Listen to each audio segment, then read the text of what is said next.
Vote চাই ভোটারে, vote চাই ভোটারে,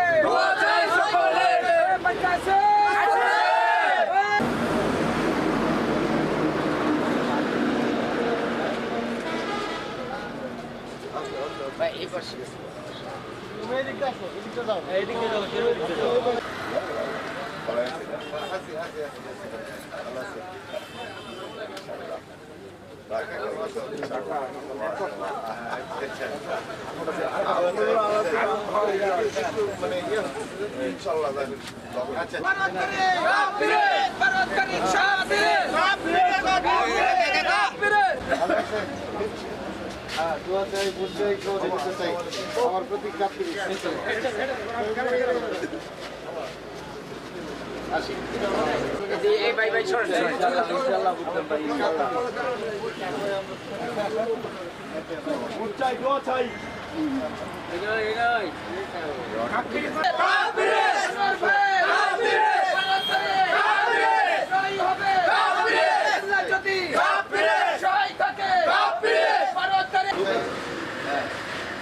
আসসালামু আলাইকুম, কেমন আছেন?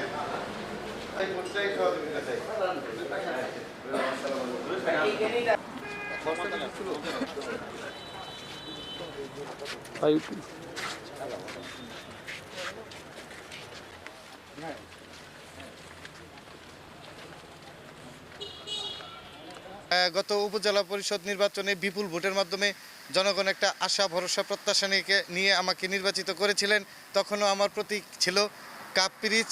এখনও আমি ত্রয়োদশ জাতীয় সংসদ নির্বাচনে অংশগ্রহণ করেছি 152 ময়মনসিংহ 7 থেকে। সেই স্বতন্ত্র প্রার্থী হিসেবে আমি কাপ পিরিচ প্রতীক পেয়েছি এবং আমি বিভিন্ন ইউনিয়ন পৌরসভা সহ যে মানুষের ব্যাপক সাড়া পাচ্ছি, আমি শতভাগ আশাবাদী আমার প্রিয় ভোটার ভাই বোনেরা আমাকে কাপ পিরিচ প্রতীকে ভোট দিয়ে জয়যুক্ত করবেন।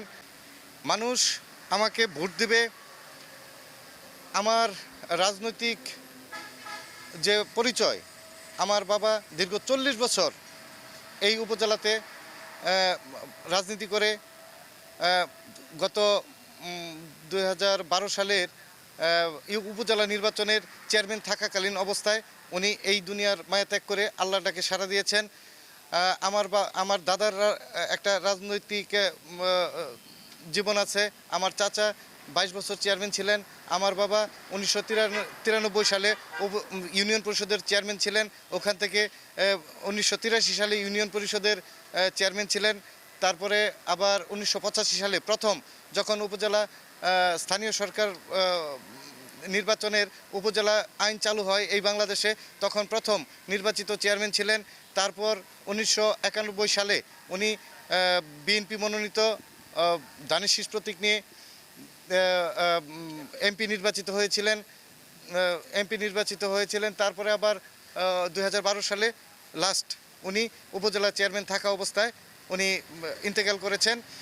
আমাদের যে রাজনৈতিক পরিচয়, এই পরিচয় আমার বিশ্বাস জনগণ আমাকে গত উপজেলা নির্বাচনে ব্যাপক ভোটের মাধ্যমে নির্বাচিত করেছিল আমার বাবার পরিচয়ের জন্যই। যে খালেক সাহেবের ছেলে, আমরা তাকে ভোট দিয়ে নির্বাচিত করেছি। আমরা আশা করি যে উনি খালেক সাহেবের মতো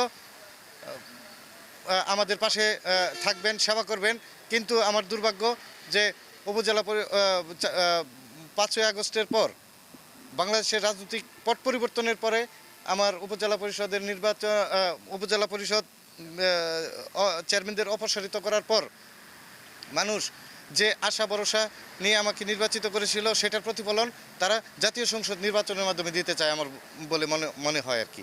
প্রার্থীর সমর্থকরাই এগুলো সহিংস ঘটনা ঘটিয়ে আমার উপর দায় চাপানোর চেষ্টা করছে, যার কারণে প্রতি রাতেই আমার কর্মীদেরকে পুলিশি হয়রানির শিকার হতে হচ্ছে, যেটা আমার নির্বাচনের জন্য প্রভাব পড়বে।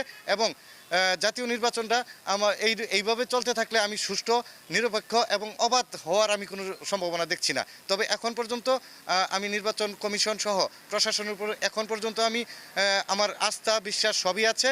কিন্তু এইভাবে যদি চলতে থাকে, যেমন একটা 4 নং কানিহারি ইউনিয়নের একটা বিএনপির একটা অফিসকে কেন্দ্র করে আমাকে ফাঁসানোর একটা চেষ্টা হচ্ছে এবং অতি উৎসাহী পুলিশ প্রশাসনের মধ্যেও কিছু লোক আছে যারা আমাকে না জানিয়ে আমাদের কর্মীকে না জানিয়ে এই ঘটনা তদন্তের মাধ্যমে তদন্তের নাম করে তাদের বাড়িতে রাতের বেলা হানা দিচ্ছে যে যে এগুলা মানে তদন্তের নামে হানা দিচ্ছে যেগুলো আমার কর্মীদের ভয় ভীতির সঞ্চার হচ্ছে আমার নির্বাচনটা মানে সে নষ্ট করার জন্য আমার জনপ্রিয়তাটা হ্রাস করার জন্য তারা এই পদক্ষেপগুলো নিচ্ছে। আমি আপনাদের মাধ্যমে প্রশাসনের দৃষ্টি আকর্ষণ করি অভিযোগ দিলে সেই অভিযোগ আপনারা তদন্ত করবেন, তদন্ত সাপেক্ষে আপনারা অবশ্যই ব্যবস্থা নেবেন, কিন্তু আমার কর্মীদের বাড়িতে কেন?